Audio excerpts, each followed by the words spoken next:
Pai, do Filho e do Espírito Santo. Amém. Ave Maria, cheia de graça, Senhor é convosco. Sois vós entre as mulheres, bendito é o fruto do vosso ventre, Jesus.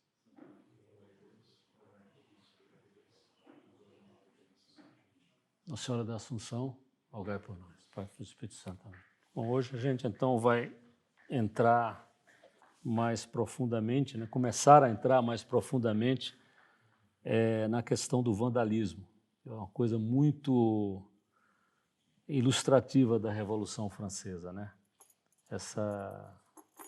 Esse ímpeto de destruir símbolos, ou o que acha que são símbolos, da religião e da monarquia, e também da nobreza, mas principalmente o alvo principal é a religião, o resto é subsidiário. Então, eu já falei no finalzinho da conferência passada, né, que foi necessário criar um novo vocábulo, né, uma nova palavra, vandalismo, para expressar o que estava acontecendo, né. É uma palavra injusta para com os vândalos, né, porque os vândalos jamais fizeram o que a Revolução Francesa fez. Tá? Mas assim foi, né? A vida é cheia dessas coisas, né? E o grande ator, né, da criação desse vocábulo, e representa muitas coisas das coisas ruins da Revolução Francesa, dos disfarces, das mentiras, etc., foi esse Abbé Grégoire, né, o padre Grégoire. Né? Então, a gente já havia falado nisso na conferência passada. Também eu falei da questão da destruição, citando Calvet, né, que é o fundador do museu lá de Avignon, falando lá de Avignon, que é uma coisa inacreditável. Avignon não pertencia à França, né? E a França havia solenemente declarado que não queria incorporar nenhum país, não queria guerra, né, não queria matar ninguém, etc., né? Mas incorporou Avignon à França, está lá até hoje. E guerras foi só o que houve, né, na época da Revolução Francesa. Claro, sob o pretexto de que a França estava em perigo, né? La patrie en danger, né? São as coisas dessa revolução. Bom, duas coisas que eu achei bem interessantes, né? Vou usar agora bastante o livro do François Suchard, um historiador da arte na França, né? Que escreveu sobre o vandalismo na Revolução. E vou usar outras coisas também, inclusive a Wikipedia em alguns aspectos, né? Então, o François Suchard, muito apropriadamente, escreveu na década de 90 esse livro. Muito apropriadamente ele fala isso, né, que ao final de 2 séculos da Revolução Francesa, né, as paixões e ideologias não se acalmaram nem se dissiparam. O que é puramente verdade de uma maneira inacreditável nesses últimos anos. As destruições que foram feitas, as esculturas, as estátuas que foram derrubadas, é uma coisa que não se pensaria, né? São inimagináveis. Mas a origem está aqui na Revolução Francesa, né? Então, por exemplo, os revolucionários diziam, não, mas o castelo tal, a igreja tal, a abadia tal só foi destruída já no século XIX, já no Império, etc., né? Sim, muitas foram, vamos dizer assim, o final da destruição foi depois, mas o início foi lá, porque os edifícios chegaram num estado tal de dilapidação, de abandono, as estruturas comprometidas, etc., que não dava mais para refazer, tinha que destruir mesmo, tá? Mas foi o estado em que a Revolução deixou esses edifícios. às vezes sem telhado, sem teto, né? Tudo arrancado, quebrado, né?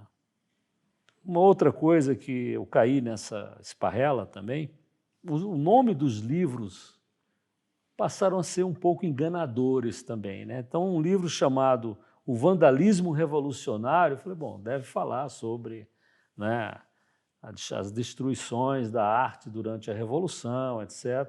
Nada disso, era para apoiar, basicamente apoiar o vandalismo da Revolução, justificar, né? Não, tinha que fazer isso, por isso, por isso, por aquilo, né? Mas vamos rapidamente repassar a questão do vandalismo na história romana, né? Roma, né? O vandalismo em cidades menores passa um pouco desapercebido na história, né? Porque são coisas, às vezes, que não têm um grande valor artístico ou histórico, né? Então, Alarico foi o responsável pelo primeiro saque, né? Alarico era o rei dos godos. O imperador de Roma, nessa época, se chamava Honório, né? Ele já estava, inclusive, morando em Ravenna, né? Que é uma cidade da Itália que vale muito a pena visitar por causa dos mosaicos que tem lá, são extraordinários. Então, tem algumas igrejas com mosaicos que têm um valor artístico e histórico muito grande. Então, esse Honório mandou matar o maior general que ele tinha, que era Estílico, ou Estilicon, né? Acusando de traição, etc. Roma, uma das coisas mais interessantes de se estudar, quem gosta de ver a raiz das coisas, né, na história, é a queda do Império Romano. É muito importante, tem muitas lições na queda do Império Romano para nós hoje ainda, né? Por que o Império Romano caiu, né? O que houve, né? E o que aconteceu depois que ele caiu, né? Como é que ele foi se recuperar já na Idade Média, né? Quer dizer, a Idade Média herdou o caos, né? O caos da queda do Império Romano do Ocidente, né? Então, essa reconstrução das instituições e dos edifícios foi uma coisa que levou muito tempo, né? Muito penosa. A Europa já tinha se empobrecido enormemente, né? A segurança nenhuma, né? Não tinha mais uma autoridade como havia durante o Império Romano, foi um caos. Então, assim, é naturalíssimo que tenha surgido uma instituição, por exemplo, como o feudalismo. Me ajuda que eu te ajudo, vamos nos ajudar uns aos outros, coisas locais, né? Não tinha mais a autoridade geral, como eu falei.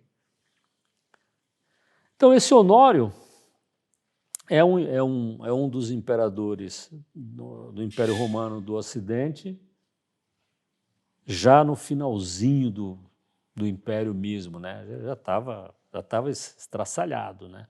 Mas ainda existia um imperador romano do Ocidente, esse Honório. Então, esse Honório mandou matar esse Estilicon. Por quê? Entre outras coisas, só para a gente... A história é sempre assim, né? Porque Roma sempre teve a sua nobreza, né? Os senadores,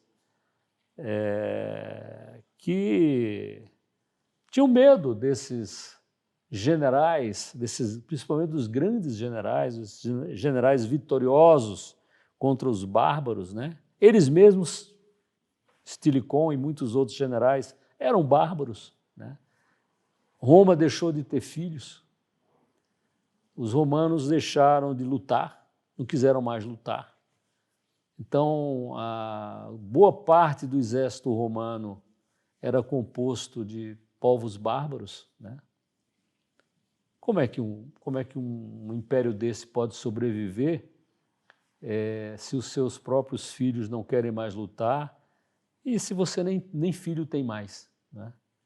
Qual é a tua esperança? Por que você vai lutar por alguma coisa se você não vai ter a continuidade da sua geração, né? Seus filhos, né? É uma das grandes lições da história, né? Que é muito pouco estudada, essa lição da queda do Império Romano. Então, às vezes esse general ele era assassinado porque ele estava ameaçando com o poder dele os senadores, a nobreza romana, não é? Como sempre aconteceu na história, o que importa não é o país, não é a nação, importa é a pessoa, né? Os ganhos pessoais, né? Então, meu amigo, é o seguinte, esse cara pode tomar o meu lugar, ele pode querer se tornar imperador, então vamos matá-lo, né? E foi o que aconteceu com com esse Stílico, né? Cara, ele havia derrotado 2 vezes esse Alarico, rei dos godos, e foi assassinado por questões de poder interno dentro do que restava do Império Romano, né? Bom, mas esse Alarico, depois, né, ele implorou, na verdade, né, a Honório que negociasse, porque, como eu já falei muitas vezes aqui, né, uma cidade que está cercada e não negocia, não se entrega sob condições, se ela for tomada, ela vai ser saqueada, né? Você me obrigou a que eu perdesse muitos soldados meus morressem para tomar a cidade, agora eu vou saquear a cidade e vou fazer vocês de escravos, né? Essa era a regra, sempre foi a regra durante muitos, muitos e muitos séculos, né? Então, Honório não negociou, a cidade foi tomada e foi saqueada, né? Durante 3 dias, os godos saquearam a cidade e levaram tudo o que podia ser levado. Todas as igrejas foram pilhadas, não foram destruídas, foram pilhadas. Certamente as alfaias sagradas, né, de prata, ouro, etc., né? Então, todas as igrejas foram pilhadas, exceto São Pedro, a de São Pedro e a de São Paulo, né? A antiga Basílica de São Pedro, construída por Constantino. E uma coisa curiosa, que também muitas vezes a gente não lembra, ou não se dá conta, ou nem sequer sabe, às vezes, né? Os godos eram cristãos, não eram pagãos, eram cristãos. Eram hereges, arianos, mas eram cristãos. Por isso que eles pouparam São Pedro e São Paulo e não destruíram, eles levaram as coisas que estavam dentro das igrejas, mas não destruíram as igrejas, né? Eles levaram o que podiam levar, ou seja, os bens móveis, né? Os monumentos não foram destruídos, como na Revolução Francesa. A Revolução Francesa pagava a pessoas, às vezes escultores, para destruírem as esculturas, né? Os prédios, etc., né? Depois teve a chegada de Átila, né, o flagelo de Deus, né, rei dos hunos, né? Engraçado que na Primeira Guerra Mundial, os aliados chamavam os alemães de hunos.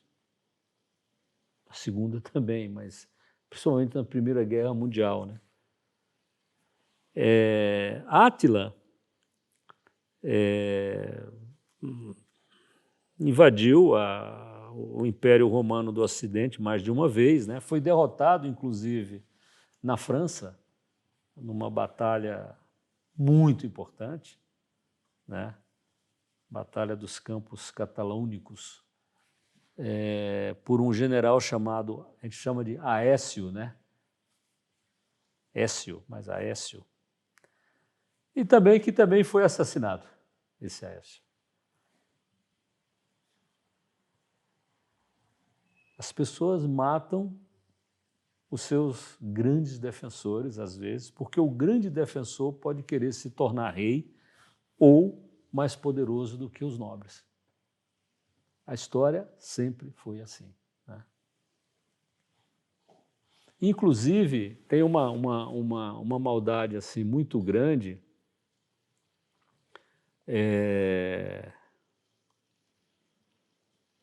que é uma coisa curiosa, né? Assim, você às vezes vê pessoas em altos escalões do Império, principalmente no Império Romano do Oriente, não no Ocidente, mas no Império Romano do Oriente,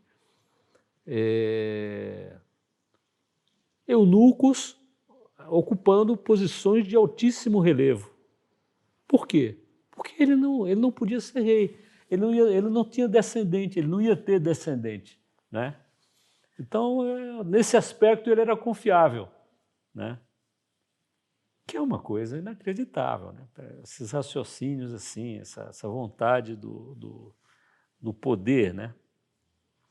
Então, o Átila, ele chegou às portas de Roma, e o Papa da época, São Leão Magno, né, o convenceu a ir embora. Tem um quadro que eu vou mostrar aqui, um quadro do Rafael, né, Rafael Sanzio, que é um dos grandes pintores de todos os tempos. Vale a pena dar uma olhada, estudar com calma, né, os quadros, né, as pinturas do Rafael, né, de uma perfeição, de uma beleza inacreditáveis, né. Morreu jovem, menos de 40 anos, Rafael, e tinha no quarto dele uma tela inacabada, que era um quadro de uma senhora. Mas e ele pintou o quadro dessa entrevista, vamos dizer assim, do Papa São Leão Magno com Átila, né? Isso foi no ano de 452, obviamente, da era cristã, né? Então, o quadro é esse daí. Isso está lá no Vaticano, que é uma das glórias do Vaticano são as pinturas de Rafael, né? Uma das coisas mais visitadas que tem no Vaticano. O Vaticano é um tesouro artístico, histórico, inestimável e inigualável, né? E Rafael é um dos grandes nomes que ilustram os palácios do Vaticano, né? Então, isso é um afresco, né, pintado na parede, né? O afresco, obviamente, vem disso, porque você coloca uma camada que tem que ser pintada enquanto ela está úmida, fresca, né? Você não pode... E não tem retoque depois, né? Então, é uma coisa que você tem que ser um pouco disciplinado para fazer, né? Então, isso daí é um afresco do Rafael, onde ele mostra o rei dos hunos, né, Átila, apavorado com a visão que ele tem. Vocês veem em cima, tem São Pedro e São Paulo com a espada, cada um com uma espada, como se estivessem ameaçando Átila, né, e dizendo não faça nada com Roma, né, nem com o Papa, né. E o Átila, seja por medo de reações da igreja, dos santos da igreja, seja porque era mais prudente mesmo ele ir embora, negociou e foi embora. Falou, isso aqui não vale a pena, né? O curioso desse afresco é que ele foi começado a pintar, o Rafael começou a pintar esse quadro a pedido do Papa Júlio II. Só que antes de terminar o quadro, Júlio II morreu, o Papa seguinte foi Leão X, e o Rafael tinha feito no Papa, obviamente, o rosto do Júlio II, e nos cardeais aqui ele tinha feito o rosto do Leão do que seria depois o Leão X, né? Era um cardeal nessa época. Então, quando o Júlio II morreu, ele mudou o rosto do Papa para ficar o rosto do Leão X. Então, tem dois rostos aqui de Leão X como papa e como cardeal, né? É a vida. Bom, o segundo saque dos bárbaros em Roma foi esse Genserico, né? E aí eram já os vândalos, né? Então esse saque foi em 455 da era cristã. Eles saquearam Roma durante 14 dias. Levaram tudo que podiam, de palácios, casas, edifícios públicos, igrejas e templos. Mas, de novo, as basílicas de São Pedro e de São Paulo foram poupadas. E aí são os resquícios da história, né? Eles levaram também a cobertura do Templo da Paz. Esse Templo da Paz foi feito pelo imperador Vespasiano. Vespasiano, quando Nero morreu, né, houve uma disputa, porque Nero não tinha filho. Os imperadores romanos não tinham filho em geral, né? Uma das grandes desgraças, um prenúncio da grande desgraça, inclusive, futura do Império Romano. Não tinham filho. Então, o Vespasiano, quando Nero morreu, houve 4 pessoas que disputaram o trono, né, do Império Romano, né? E quem acabou se estabelecendo foi o Vespasiano, que tinha 2 filhos, né? O Tito e o Domiciano. Tito muito bom, Domiciano péssimo. Tá? Tito morreu sem filho, Domiciano morreu sem filhos. O Vespasiano foi ele que iniciou os ataques romanos na Judéia, né? Por causa da revolta dos judeus nessa época. E o filho dele, ele foi para Roma para ser imperador nesse momento, e o filho dele, Tito, ficou lá e tomou Jerusalém, né? Tito tomou Jerusalém, saqueou Jerusalém, inclusive o templo, né? E os bens do templo estavam em Roma, né? A menorá estava lá. A menorá é aquele candelabro de 7 velas, né? Estava em Roma, né?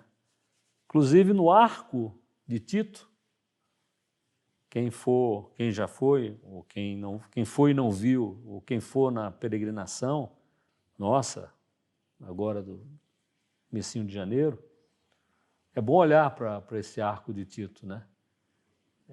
Dentro do arco de Tito, na abóbada do arco de Tito, tem um desenho da menorá, para lembrar que foi o Tito que trouxe esse menorá e outras coisas do templo lá, né, de Salomão, para Roma, né? Então, quando esses objetos chegaram em Roma, eles foram colocados lá, eram troféus, né, da guerra dos judeus, né? E os vândalos levaram tudo isso, levaram a menorá de Roma, né? Levaram o teto do Templo da Paz. Você vê assim, sempre foi assim, né? O Vespasiano, um dos maiores guerreiros de todos os tempos do Império Romano, criou um templo chamado Templo da Paz, né? Não, agora é a paz, tal. Agora que eu estou no poder, é a paz, né? Então, os vândalos levaram esses objetos, o teto do Templo da Paz, levaram a menorá, né? E o espólio, outros componentes do espólio do Templo de Salomão que estavam em Roma, né? Não mataram muita gente, não correu muito sangue, né? O imperador do Império Romano do Ocidente, que se chamava Maximus, né, morreu não porque os vândalos o mataram, mas porque um guarda-costas o matou na hora que ele estava fugindo, né? Os vândalos, é curioso isso, né? Os vândalos são originários da Escandinávia, não vieram da Ásia, né? Como muitos outros vieram. Átila, né? As tribos, os hunos vieram das estepes, etc., né? Então, os vândalos, eles vieram da Escandinávia e eles já tinham dominado a África, o norte da África, né? Que eram províncias muito ricas de Roma, norte da África, né? Era muito diferente do que é hoje o norte da África. Tinha muito animal, tinha leão no norte da África, né? Esses leões, obviamente, nas lutas do circo máximo em Roma, eles levaram tantos animais que acabaram a fauna lá do norte da África. O leão não tem mais, né? E os vândalos, quando eles conquistaram a África, né, eles conquistaram Hipona, que é a cidade de Santo Agostinho. Santo Agostinho ainda estava lá durante o cerco de Hipona, ele morreu durante o cerco de Hipona, né? Reforçando aqui mais uma vez, leiam as Confissões de Santo Agostinho e outras coisas de Santo Agostinho. Leitura fácil e agradável, extremamente útil, né? Depois desses bárbaros que saquearam Roma, houve outros saques em Roma, né? Os lombardos, os muçulmanos, os magiares, que se formaram depois, se fixaram na Hungria, né? Os normandos, que já estavam na Itália, né? Eles invadiram, né? Os chamados bárbaros, né? Os godos, os vândalos, os hunos, os suevos, relativamente foram muito mais civilizados, vamos dizer assim, se a gente pode usar uma palavra assim, mas para comparar, né, do que esses aí, né? Os muçulmanos saquearam Roma 2 vezes no século IX, né, nos anos 800. Eles eram senhores da Sicília, eles eram senhores de parte do sul da Itália e saquearam Roma 2 vezes. Como Roma tinha muralha, eles saquearam a parte de Roma que ficava fora dos muros. É por isso que era tão importante qualificar um edifício como fora dos muros, né? Esse aí está correndo risco. Então, ainda hoje a gente chama a Basílica de São Paulo fora dos muros, né? Lá em Roma. Porque ficava fora dos muros, ficava desprotegida. E por causa desses ataques, mas principalmente por causa dos ataques muçulmanos, os papas transferiram as relíquias das igrejas que ficavam fora dos muros de Roma para dentro para as igrejas que ficavam dentro dos muros de Roma, né, para proteger as relíquias dos santos, né? Bom, voltando agora para a França, né? Existe um gigante intelectual dessa época que se chama Chateaubriand. Chateaubriand, eu vou falar um pouco sobre ele ali, mas ele voltou para a França em 1800. A Revolução começou em 1789, né? Chateaubriand voltou em 1800 e ele escreveu um livro chamado Memórias pós-túmulo, né? Além do túmulo, né? Ou seja, memórias que eram para ser publicadas depois que ele morresse. Porque ele escrevia muita coisa.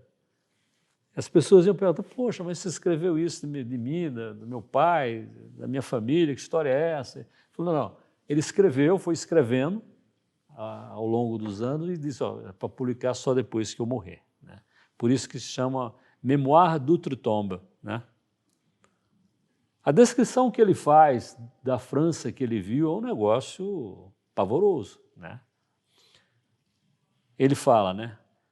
Viam-se muros fendidos, igrejas abandonadas, de onde tinham sido expulsos os mortos. São das coisas mais inacreditáveis da Revolução Francesa é o que foi feito com os mortos. Desenterraram os mortos, muitos mortos, de muitas igrejas, em busca do bronze, às vezes do féretro, né? Com que ele tinha sido enterrado.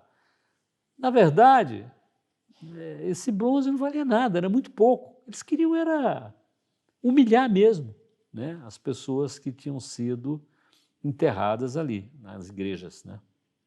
Fizeram isso com os reis da França. Eu vou falar isso numa dessas conferências futuras. É um negócio pavoroso, macabro, cruel, inexplicável, né? Então, viam-se muros fendidos, igrejas abandonadas, de onde tinham sido expulsos os mortos, campanários sem sinos, cemitérios sem cruzes, santos sem cabeças e martelados nos seus nichos. O santo que está pregado na parede não tem como arrancar. O que a Revolução fez? Martelo na mão, você ia martelando o santo. Vou mostrar uma imagem hoje ainda aqui, que é um negócio inacreditável que fizeram com a Catedral de Notre-Dame de Paris, né? E fizeram isso com todas as igrejas que eles conseguiram fazer. Santos sem cabeças e martelados nos seus nichos. Nas paredes estavam manchadas aquelas inscrições republicanas já ultrapassadas. Em 1800 já não tinha mais república na França. Já era o consulado, a ponto de se tornar império. Em 1800, o Napoleão já era o primeiro cônsul, né? Havia 3 cônsules, Napoleão era o primeiro cônsul, era o que mandava, né? E só depois é que ele se proclamou imperador, né? Mas não era mais república, né? Então, nas paredes estavam manchadas aquelas inscrições republicanas já ultrapassadas: liberdade, igualdade, fraternidade ou morte. O pessoal tentou apagar o ou morte, né? Mas para a gente ter uma ideia da força disso, né? Quer dizer, no Brasil não tinha, né? A palavra, a proclamação que ficou da nossa independência foi independência ou morte, né? Só que essa morte é a morte dos outros, não a minha, né? Eu não quero morrer não, mas eu quero matar os outros, né? Então tinham tentado apagar a palavra morte, né, nessas inscrições, mas elas reapareciam, não dá para apagar às vezes totalmente, né? Esta nação, que parecia a ponto de se dissolver, começava um novo mundo, como aqueles povos que saíam da noite da barbárie e da destruição da Idade Média. A Idade Média cristã. O que foi a Idade Média cristã? Saindo dos destroços do Império Romano, né? Aliás, eu falei em Santo Agostinho, né? Muita gente, inclusive na época romana ainda, Roma ficou fraca por causa dos cristãos, eles não queriam lutar, fazer guerra, matar as pessoas. Falso, né? O Santo Agostinho escreveu A Cidade de Deus, né? Para dizer nada disso. São Agostinho foi o grande gênio da cristandade na antiguidade, né? Bom, ao sair da Revolução, a França exibia seu estado de deterioração e destruição, né? Bom, quem foi Chateaubriand? Importante, viu, saber. Chateaubriand, muito importante, porque ele escrevia muito bem. Pessoa que escreve bem e usa essa faculdade para o bem é uma coisa invencível, é uma coisa Chateaubriand, né? Então, esse Chateaubriand, o nome dele era François René, ele era visconde de Chateaubriand. Ele nasceu em Saint-Malo, na Bretanha, né? Morreu em Paris, né? Quase aí 80 anos, né? Ele foi muitas coisas na vida, né? Escritor, etc., diplomata, né? Mas ele se imortalizou mesmo foi pela sua magnífica obra literária, pela força da sua imaginação e o brilho do seu estilo, que uniu a eloquência ao colorido das descrições. Chateaubriand exerceu uma profunda influência na literatura, inclusive na brasileira e na portuguesa. maior jornalista, empresário do jornalismo que o Brasil já teve, chamava-se Chateaubriand, por causa dele. Né? A admiração, possivelmente, do pai dele pelo Chateaubriand francês. Né? O Chateaubriand tem umas frases, eu estou começando a olhar essas coisas, eu acho muito interessante. É um resumo, às vezes, do pensamento da pessoa. Você pega assim as 20 maiores frases, né, de um grande escritor, de um grande general, de um grande governante, etc. Porque são coisas necessariamente sucintas, mas muito bem feitas em geral. Né? Então, Chateaubriand falou, por exemplo, o seguinte: as ciências explicam tudo para a inteligência e nada para o coração. Ele era o mais novo de 10 filhos, né? Então, ficou meio de lado, assim, né? Na visão do pai, por exemplo. Né? Ele passou a infância no castelo da família, em Combourg, na Bretanha. Quem for naquela região, ali, Monte Saint-Michel, etc., você tem esse castelo lá perto, vale muito a pena visitar. Ele entrou na Marinha, etc. Né? E, em 1792, ele foi embora da França, fugiu da França, ele emigrou. Né? Como milhares de franceses emigraram, coitados. Essa é uma das grandes tragédias da história, né? A história da imigração durante a Revolução. Inglaterra, o lugar mais seguro se mostrou-se a Inglaterra, porque a Revolução foi chegando onde eles fugiram.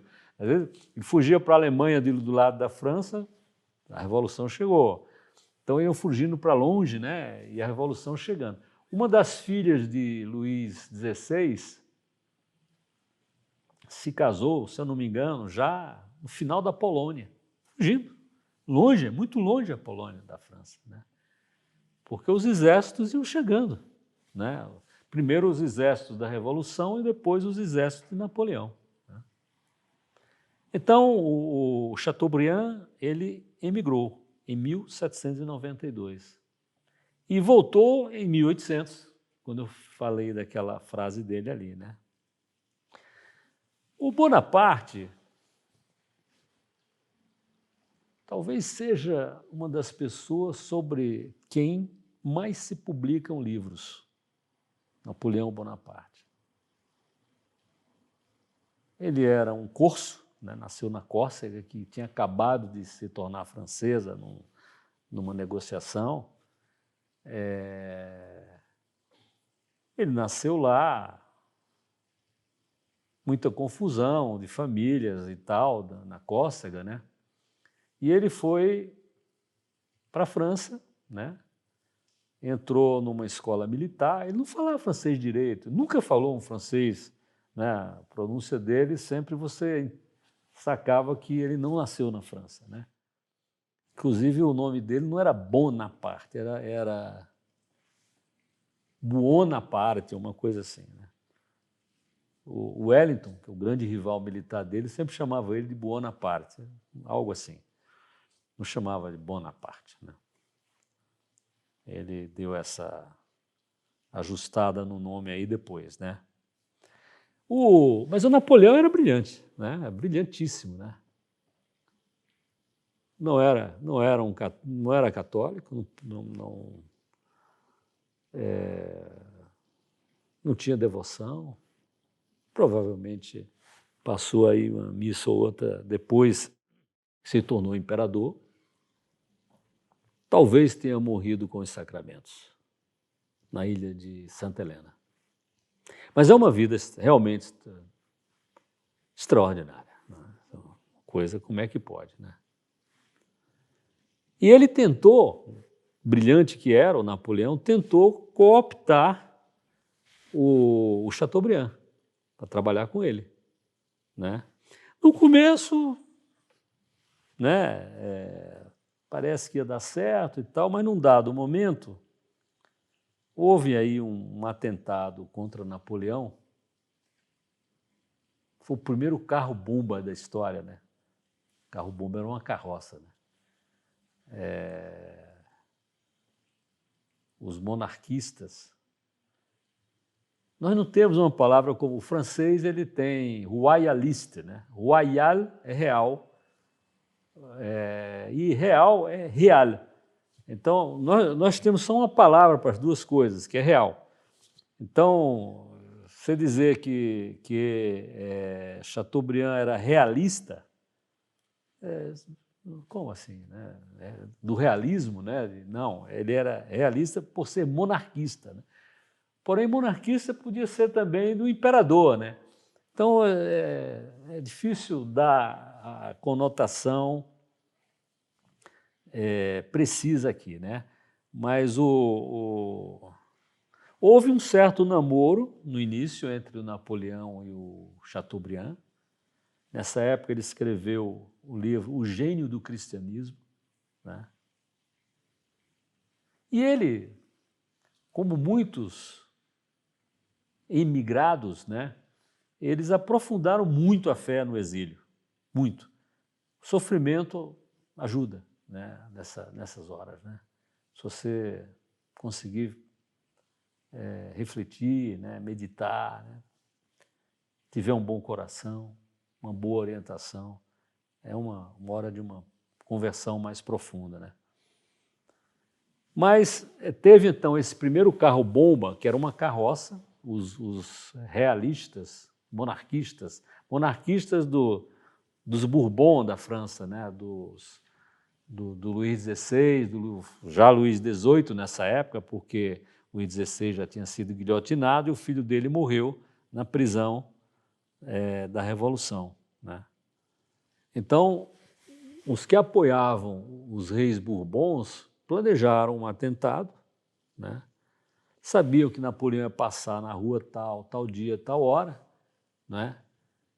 E botaram um barril aí de pólvora, de não sei o quê, dentro dessa carroça, né? Pegaram uma criança, coitada, para segurar o jumento, né? Para a carroça não ficar ali, né? Porque quando Napoleão chegasse em tal lugar, você tinha que acender o pavio, né? Para que mediram o pavio para explodir no momento em que Napoleão passasse.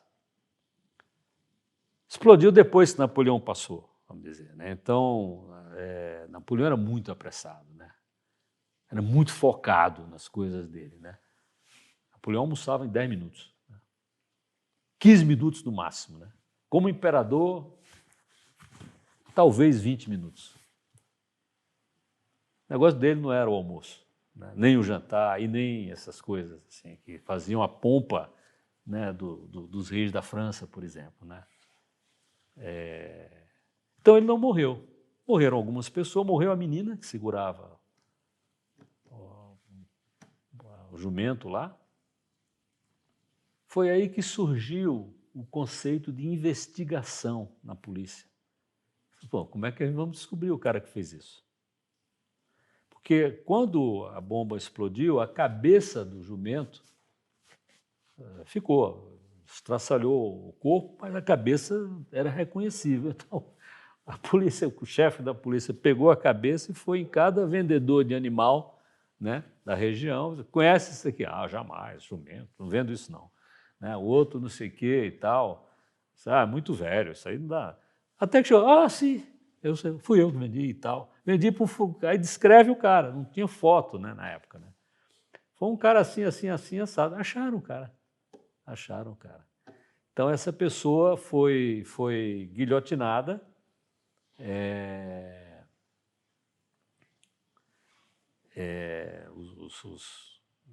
Os autores e responsáveis.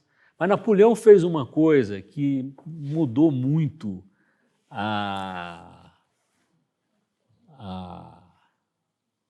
visão que as pessoas tinham dele, né? Ele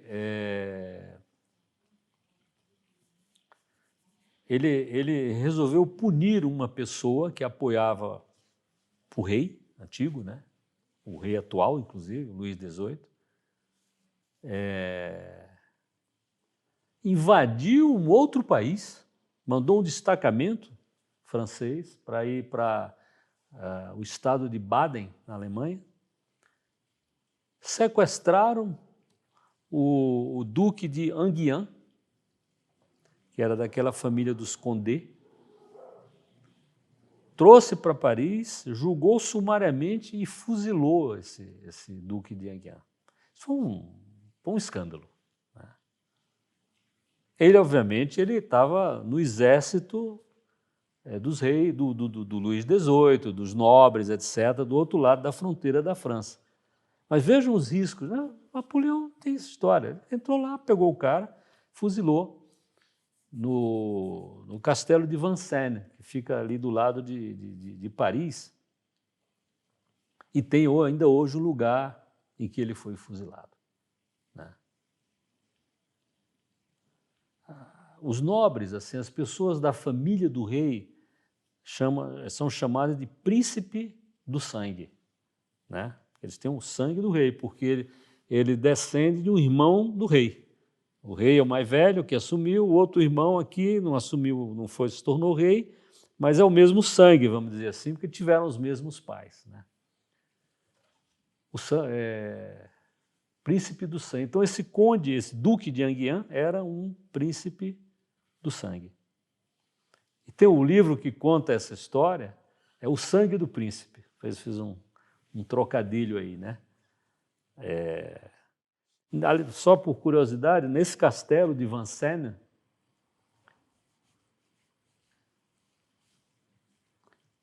foi também fuzilada Mata Hari,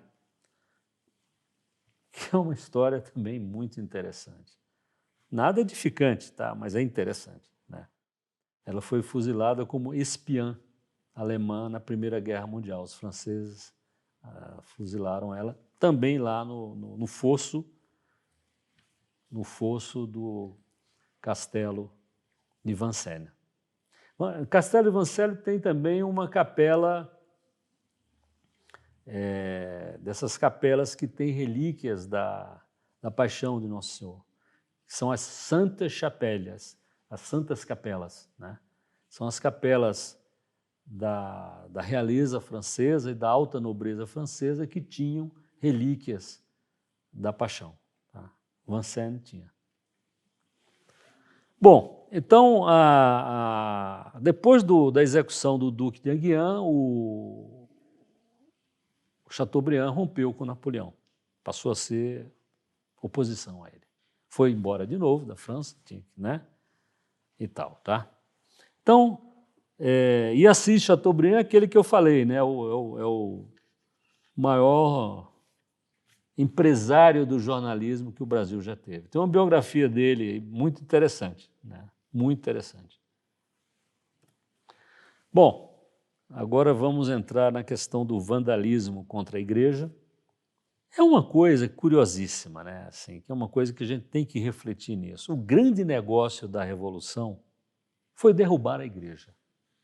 A igreja ainda mantinha, naquela época, a educação e a assistência social toda. Ninguém fazia mais nada. Só quem cuidava da educação e da assistência era a igreja, né? Preocupada com os pobres, né? E com a educação. Né? E a igreja possuía um importante domínio de terras na França, pelas doações dos fiéis, né? Ao longo dos séculos. Né? Tem muita terra. Né? O povo da França era crente e piedoso. O François Suchard diz: a França era crente e piedosa. Eu acho que isso aí está... A nobreza não era. Não era. Era muito falsa. Né? Era muito dada aos prazeres sensuais, etc. Inclusive o rei, Luís XV, foi um péssimo rei. Né? No verão de 1789, houve ali 7 dias. Então tem um livro famoso que está na bibliografia que eu dei na primeira primeira conferência, tem um livro de um grande historiador que está vivo, né? O Arrisquiel, o nome do historiador. O nome do livro é Os 7 Dias, Les 7 Jours. Né? São os dias que definiram a Revolução Francesa, os rumos da Revolução. O terror não era uma consequência daquilo, mas definiu a Revolução Francesa, que é a mudança brutal de regime. Né? Isso foi no verão de 1789. Né? Então, nesse verão, aquele padre Grégoire, né, Gregório, né, que era um membro do baixo clero, né, tinha sido eleito para essa Assembleia Nacional, né? Desculpe, a Assembleia que se declara, ele foi eleito pelo clero, mas mudou para o terceiro estado. Né? E o terceiro estado se declara Assembleia Nacional. Era seguro o sistema, porque você tinha 3 classes, né? Você tinha a nobreza, o clero, a nobreza e o povo, e as 3 tinham que estar de acordo.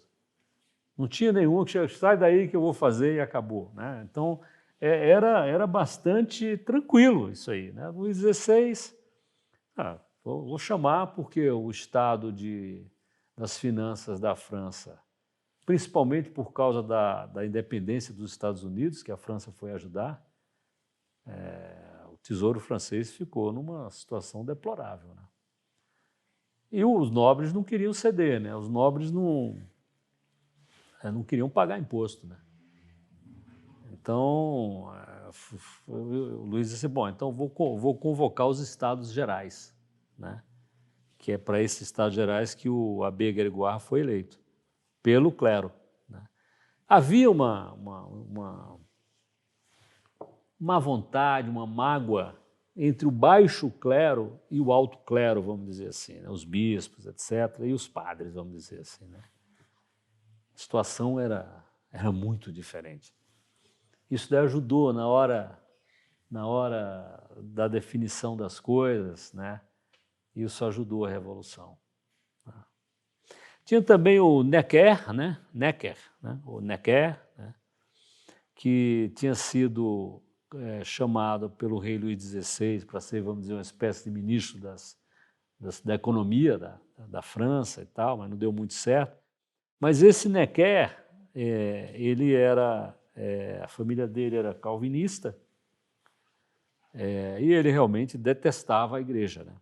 Então foram se juntando coisas contra a igreja, né?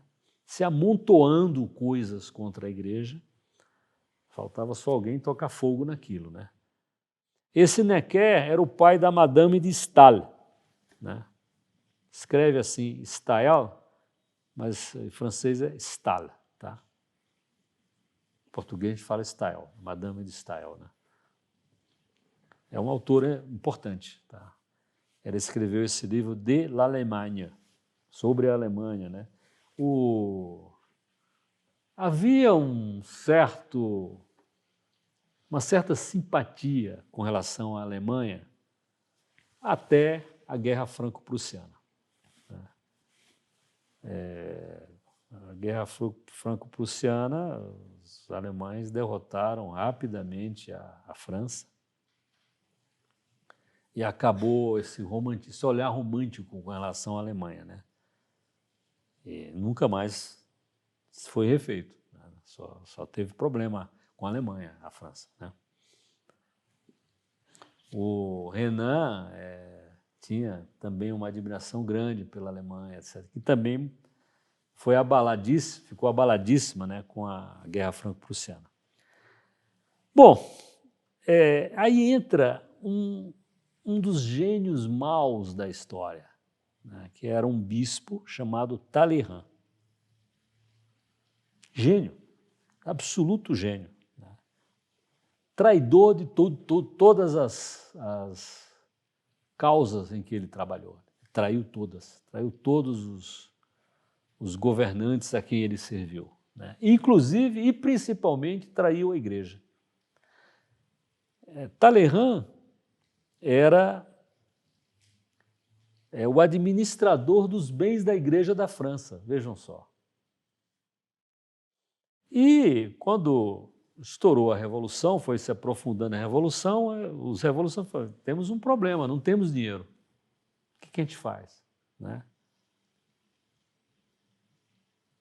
Sem um suporte financeiro, nada se sustenta, nem sem revolução, principalmente com revolução. Né? E aí o Talleyrand falou, eu tenho uma solução. Bispo lá. Toma os bens da igreja. Porque, primeira grande traição do Talleyrand. Né? Então, toma os bens da igreja. Né? Isso foi em novembro, né, 2 de novembro de 1789.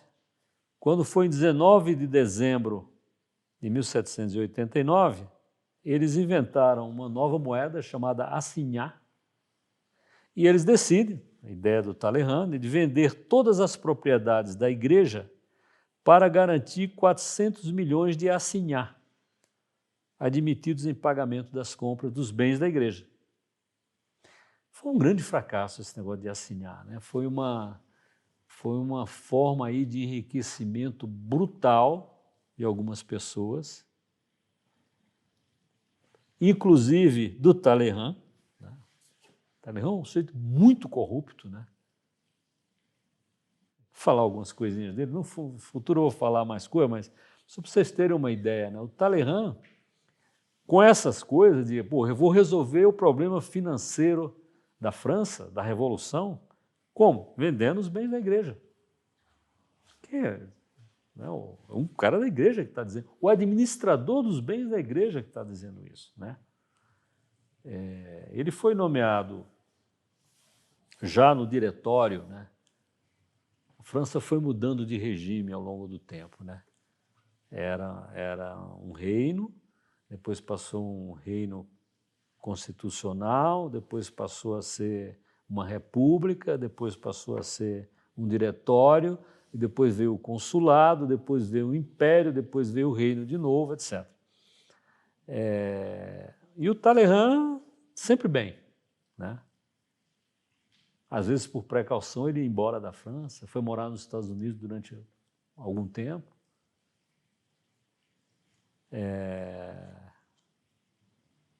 Mas ele se tornou ministro das Relações Exteriores da França durante o diretório e foi mandado para a Inglaterra para negociar a paz com a Inglaterra. O problema da França era a Inglaterra, né? Porque a Inglaterra era riquíssima, ela conseguia financiar as guerras sem grandes problemas. Né? Pagava para a Áustria, para ela poder pagar o seu exército, pagava para a Prússia, pagava para a Rússia, pagava para todo. Ela tinha muito dinheiro. O problema da Revolução Francesa foi a Inglaterra, que, obviamente, afinal, foi quem derrotou Napoleão. Na Portugal, na Espanha, Waterloo. Né? Então, chega lá na Inglaterra o Talleyrand, primeiro-ministro, ministro das Relações Exteriores, para negociar a paz. Aí ele fala assim, eu acho que está difícil negociar essa paz, as bolsas despencam. Ele compra as ações. Aí logo depois, talvez tenha uma chance para fazer a paz. As ações sobem, ele vende as ações. Né? Um patife, né? Um bandido. Né? A Espanha, coitada, né? A primeira derrota de Napoleão foram os espanhóis que infligiram a ele. Bailén. Foi, opa, esse cara não é invencível, foram os espanhóis, mas foi depois, já depois. quando a Espanha pagava, vamos dizer assim, um tributo, uma indenização à França, vamos supor aqui, 5 milhões de libras francesas lá por ano. E Napoleão falou, acho que está demais, vamos diminuir isso aí para 2,5 e tal. E o Talleyrand, já com Napoleão, também já por cima ali com Napoleão,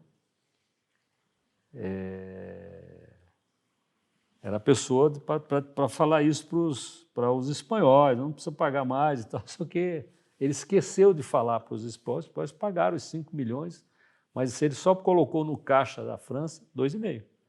Os 2 milhões e meio que Napoleão tinha dito que era para pagar, né? Botou o resto no bolso dele.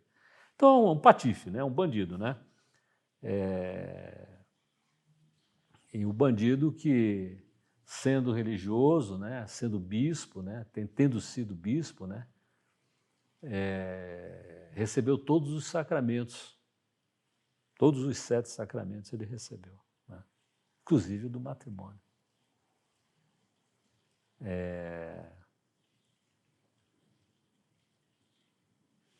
Falaremos mais depois de Talleyrand, mas bandido sempre existiu, né? Patife sempre existiu, aproveitador sempre existiu, sempre vai existir, é parte do caráter do ser humano, tá?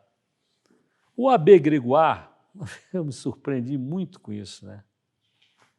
Obviamente, a igreja tinha excluído o Abbé Grégoire, não sei se foi excomungado ou não, né? Mas assim, ele tinha a igreja tinha muita restrição com relação ao Abbé Grégoire, né?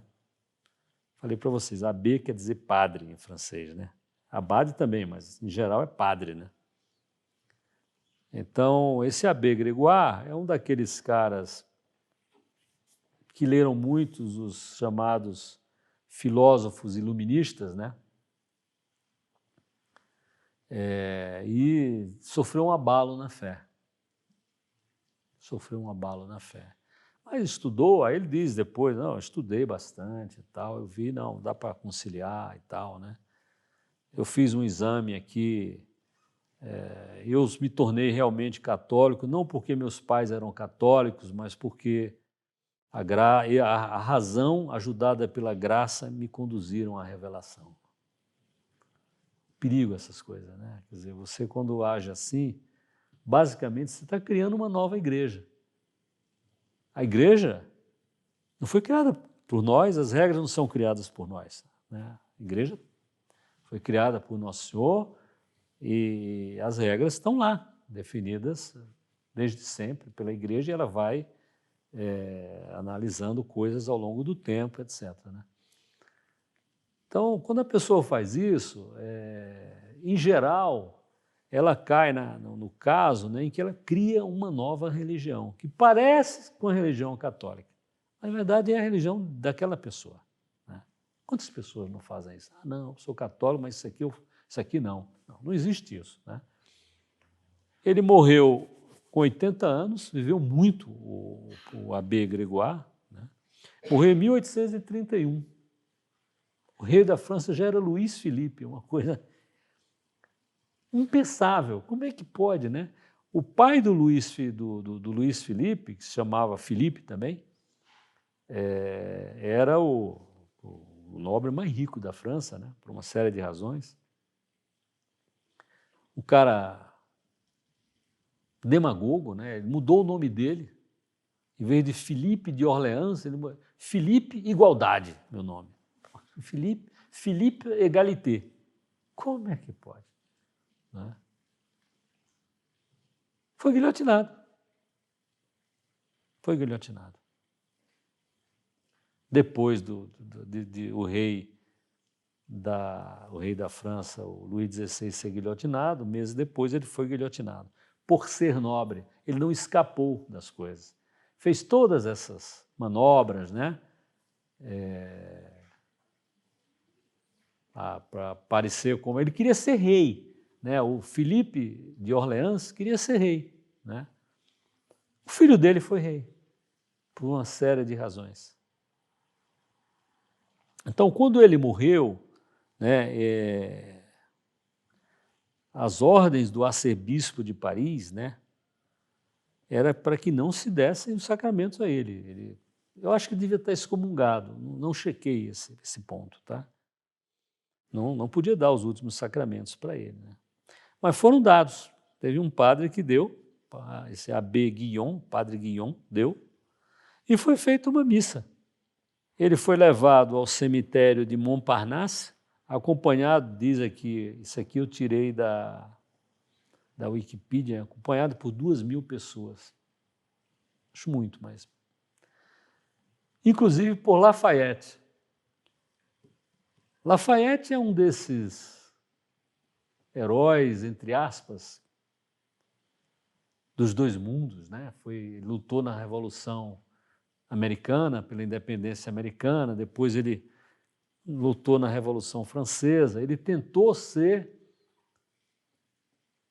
o sucessor da Revolução, mandar na Revolução, mas teve que fugir, né? Mas foi ele que ajudou a fazer o rei Luís Felipe, em 1830. Né? O abbé Grégoire morreu em 1831. Né? Mas o que eu achei curioso, primeiro eu vi essa rua lá em Paris, né? Ali na Saint-Germain, Rua Abbé Grégoire. Não vi nenhuma rua com o nome dos mártires da Revolução Francesa, né? Nunca vi. Se tem, não sei, mas nunca vi. Rua 16 Carmelitas de Compiègne, não tem.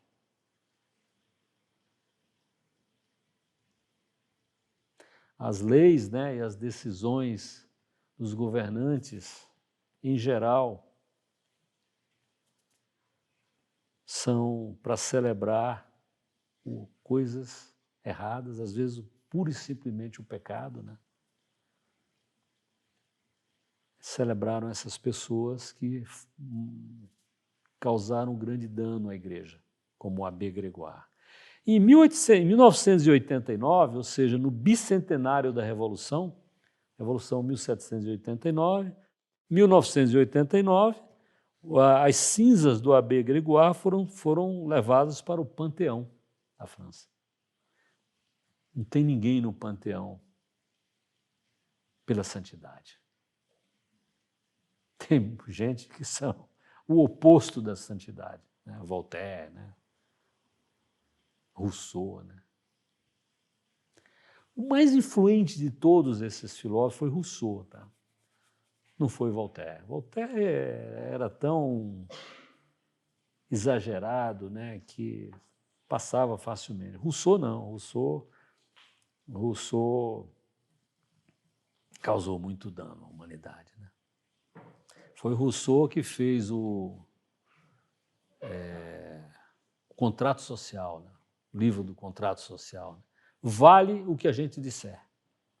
Se a Assembleia de um país disser que é assim, assim será.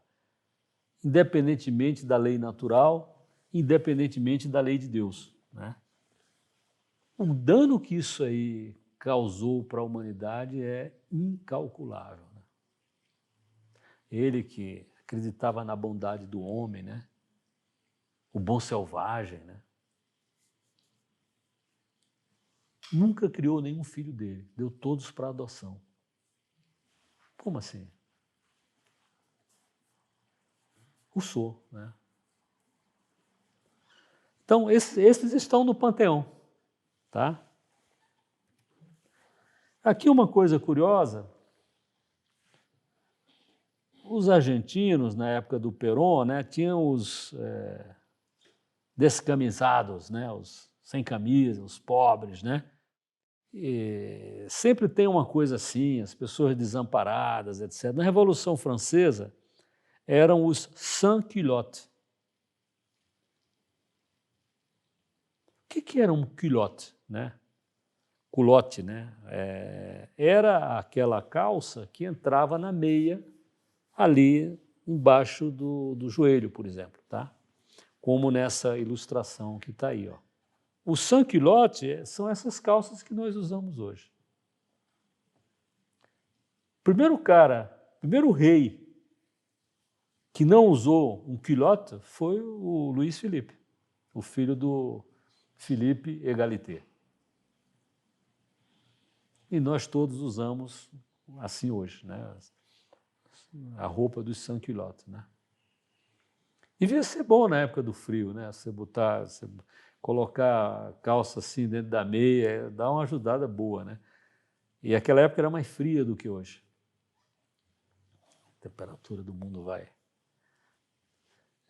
Então o culotte é isso. E eu coloquei aqui à direita um quadro, não dá para ver direito, mas a perna do Lavoisier, aí embaixo da mesa, dá para ver aí do lado da toalha vermelha da mesa, né? Ele, obviamente, ele usava culotte, né? Ele era avec culotte, né? Não era sans culotte. Esse é um quadro extraordinário, pintado por um pintor extraordinário como pintor, como gente, deixou muito a desejar. Grande pintor, David, né? Jacques-Louis David. Que quadro, hein? Esse quadro está no Metropolitan Museum of Art, lá em Nova York, né? Lavoisier, o homem que fundou a química moderna, né? Foi guilhotinado. Era nobre, era recebedor de impostos, né? Recebedor de imposto é sempre uma coisa muito odiada, né? Pô, me paga aqui. Não tenho, tá? Não, tem que pagar, né? Lavoisier é a mulher dele, né? Com equipamentos de experiência. Que quadro, né? Os museus americanos são riquíssimos, tá? Tem muitos museus nos Estados Unidos que são muito bons. Eles têm dinheiro, né? No final do século XIX, a explosão da riqueza americana, eles compraram muita coisa na Europa, né? Muita obra de arte, muito manuscrito medieval. Eu vou mostrar depois para vocês, tem um claustro medieval em Nova York. Os americanos levaram para lá. A Revolução Francesa destruiu dezenas de monastérios, né? As pedras lá, um cara chegou, comprou, levou para os Estados Unidos. E o Rockefeller pagou para fazer remontar como um claustro medieval em Nova York. Belíssimo, belíssimo. E numa localidade belíssima que arrumaram. Ele comprou o terreno também, o Rockefeller, né? Então, esses multibilionários americanos, né, eles fizeram isso durante muitas décadas, né? Um dos museus mais ricos do mundo era o Hermitage de São Petersburgo, na Rússia, né? Que era a capital de inverno da Rússia, do Império Russo, fundado pelo czar Pedro o Grande, né? Mas a União Soviética, precisando de alimentar seu povo, né? A comida não dava, trocou muitas grandes obras de arte do Museu do Hermitage por trigo. Então, essas obras já estão nos Estados Unidos. Então, um dos belos museus do mundo, dos grandes museus, é a National Gallery de Washington, porque o cara que comprou esses quadros doou para esse museu. Fantástico esse museu. Rafael, né? Da Vinci eu não me lembro, mas tem Rafael lá nos Estados Unidos. Que coisa, né? E esse quadro aí do David, né? Então é muito interessante. Isso aqui é uma das outras coisas trágicas da Revolução Francesa, né? Eles realmente odiavam a igreja, né? E como eles conseguiram dominar o rei era um escudo para a igreja institucionalmente. Não que ele, vou defender, não, mas é que estava imbricada uma coisa na outra, era intrincado, né, a monarquia com a igreja. Então, na hora que eles conseguiram derrubar o rei, né, primeiro derrubaram o rei, prenderam o rei, julgaram o rei, guilhotinaram o rei. Coisa inédita na história, né? E os outros países só não conseguiram dominar e derrotar a França porque a França, era mais populosa do que qualquer um outro país da Europa, de longe, né? 5 vezes a Inglaterra, a população da França, algo assim. Não só era mais populosa a França, como era mais rica, né? A França é uma beleza, né? Fertilidade, tem tudo do bom e do melhor que você podia fazer dali. Então eles mantiveram. A Revolução conseguiu se manter de pé, mesmo com a Áustria contra, a Espanha contra, a Inglaterra contra, a Prússia contra, todo mundo, a Rússia contra, todo mundo. Ela vencia todo mundo, porque ela é mais rica. E tinha muita gente, né? E aí os países se suicidam, né? Quer dizer, depois da Revolução Francesa, depois de Napoleão, começou um profundo declínio da França, né? Que culminou em 1940 com a derrota para a Alemanha em 6 semanas, a Segunda Guerra Mundial. 6 semanas. O que é a França hoje? Claro, a França continua rica, tem bomba atômica, o país continua maravilhoso, as suas terras, né? Mas o processo de auto-suicídio, de suicídio ali, permaneceu, entendeu? Nascendo cada vez menos gente, né? Trazendo mais imigrantes de fora, que não tem nada a ver com a cultura francesa, né?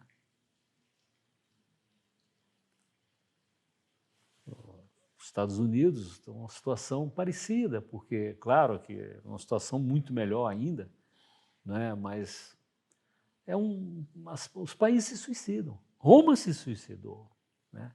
Não que alguém, todo mundo pensou, vamos acabar com... Não, mas você vai tomando atitudes que levam à inviabilidade do país, né? Como potência, né? Não ter filhos é o principal problema. Não ter filhos significa não ter esperança para o futuro. Trabalhar para quê? Vou me esforçar para quê? Eu vou para uma guerra para quê? Eu vou morrer numa guerra para quê? Né? Para aprovar o aborto?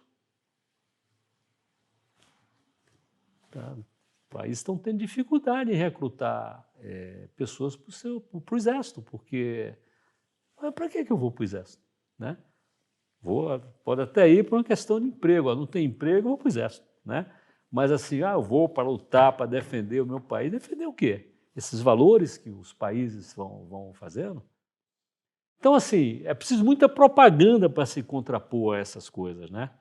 Então, vamos parar nesse slide aqui, que é uma coisa terrível, né? Então, os filósofos das luzes, né, que foram quem inspiraram, principalmente o Rousseau, uma coisa que não me dei conta rapidamente. Rousseau é o principal. Um decreto suprime e interdita os votos monásticos. Ninguém mais pode fazer votos monásticos. A Revolução Francesa acabou com todos os monastérios da França. Não tem mais nenhum. Vocês vão ter que ir embora. Sai daí. Monastério, então, primeiro com as ordens contemplativas, porque eles têm umas noções assim, que às vezes, para a pessoa pouco avisada, tá assim, tá. Esses caras não fazem nada, estão lá dentro de um convento, ninguém trabalha, né? Coisa inútil, né? Eu não achei a frase do Chesterton. Chesterton tem uma frase sobre isso? Não. Essa turma aí é a turma mais prática que não fazem nada de prático, não tem utilidade, não tem nenhuma aplicação prática. Nos monastérios, os monges são as pessoas mais práticas do mundo, dizia o Chesterton, né? Porque estão preparando a vida eterna, para eles e para nós. Você quer algo mais prático do que isso? Algo mais útil do que isso? No longo prazo? Né? Então, as pessoas, assim, eu fico pensando, a gente tem que pensar no detalhe, né? Uma freira de 82 anos, saindo do monastério, ela passou a vida inteira lá, 70, quase 70 anos ela está lá dentro, foi para a rua, ou para onde? Não tenho mais família, não tenho nada. Como assim? Se vira, né? Uma crueldade enorme. O Lutero tinha feito isso nos conventos da região em que as ideias dele dominaram, né? Uma crueldade enorme, né? Às vezes uma freira mais jovem, né? Não, eu vou trabalhar nisso ou naquilo, vou casar, não sei, tá? Mas eu fiz os votos, é confuso, é uma tragédia. É uma tragédia material, uma tragédia psicológica, uma tragédia religiosa, né? Mas são assim essas evoluções, né? Quando o Estado tomou os bens da igreja, ele falou, não se preocupe, eu vou pagar um saláriozinho para vocês e tal. Aí depois vai arrumando maneiras de não pagar, né? Mas você vai ter que jurar que você não obedece ao Papa, você vai obedecer à Revolução aqui, a Constituição Civil do Clero, né? Senão eu não te pago. E aos poucos as pessoas, mesmo quem jurou no início, na confusão, né? Porque o Papa não respondeu ao rei, o rei mandou perguntar, Papa, eu assino esse decreto da Constituição Civil do Clero ou não? O Papa demorou. Então, era o Pio VI. O rei assinou. Muitos padres juraram, né? A Constituição Civil do Clero, né? Pouquíssimos bispos juraram. Só o Talleyrand jurou, né? O Abbé Gregoire, que se tornou bispo constitucional, porque a Revolução disse, não, bispo agora não é o Papa, não. Somos nós que vamos indicar os bispos, e assim, o bispo da cidade tal, o povo de lá que vai eleger. Quem que vota? Todo mundo. Herege, ateu, protestante, judeu, muçulmano, todo mundo vota. Isso é para criar o caos, né?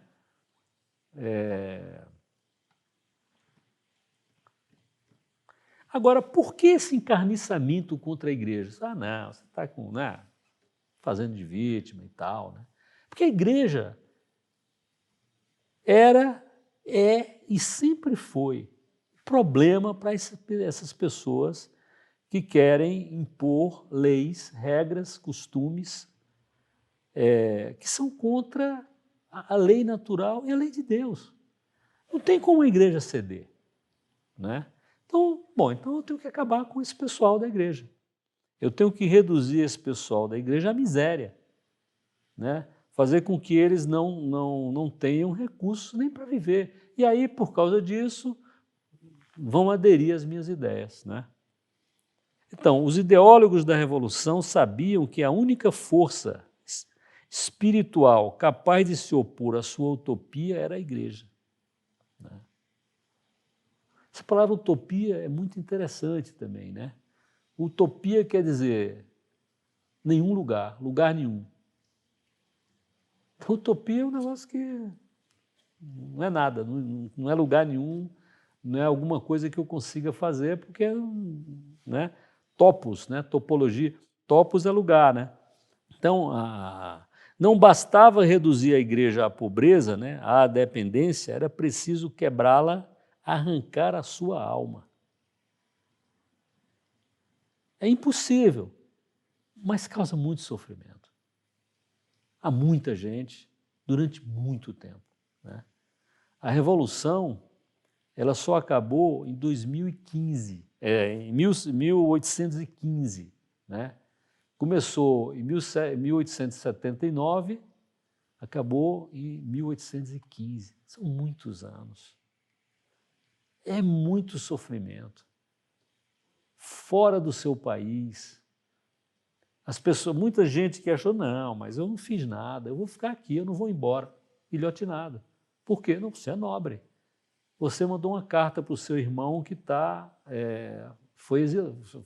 que emigrou. Sim, mas eu tenho que falar com o meu irmão. Não, mas isso aí você está conluiando contra a República, contra a França, né?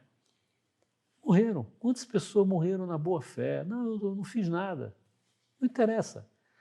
Às vezes você tinha que fazer positivamente. Não era, o silêncio, às vezes, não era suficiente. No grande terror, o silêncio não era suficiente. Você tinha que demonstrar civismo. Civismo para o lado da revolução. Tinha que ser entusiasmado. Não, tal, estou aqui, a festa da revolução e tal. Não. Festa da federação? Não, não. Você tem que ir lá com bandeirinha, gritar e falar e se apoiar, né? Senão você morre, né?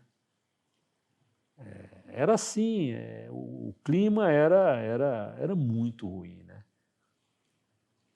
E é isso que é feito ainda hoje em muitos lugares, né? Por causa da Revolução Francesa. E a Revolução também foi se espalhando muito no mundo por causa dessa aura inicial, né, de que era boa para o povo, para o pobre, né, isso, aquilo, né? Mas foi assim uma catástrofe sem precedentes na história da humanidade. Mudou tudo, né? Mudou o mapa da Europa, né? Mudou o mapa de outros países, né? Napoleão vendeu a Louisiana para os Estados Unidos, né? Duplicou o tamanho dos Estados Unidos, né? Mas vendeu por quê? Porque Napoleão pode ser tudo, menos burro, né?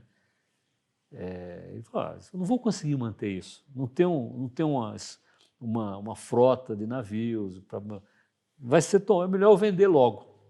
Vendeu para os Estados Unidos, né? Mas é isso, quer dizer, estamos começando, né? Na próxima conferência a gente vai ver o que é que eles fizeram com as igrejas, né? Em termos de vandalismo, né? Iconoclasmo e tudo isso. E vamos continuando. Serão muitas conferências aí sobre esse tema. Mas é importante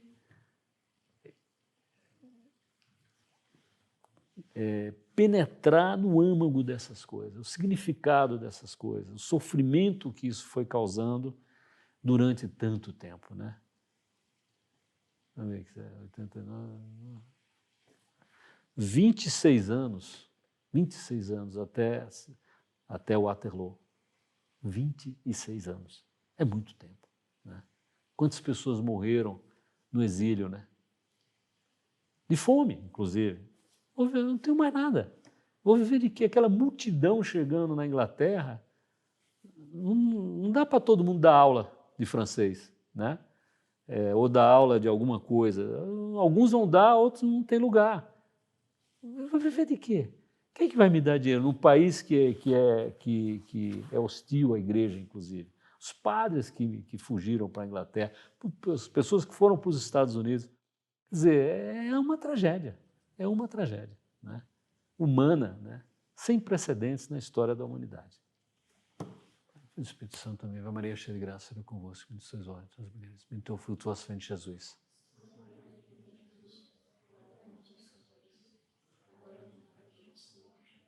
Nossa Senhora da Assunção. Espírito Santo também.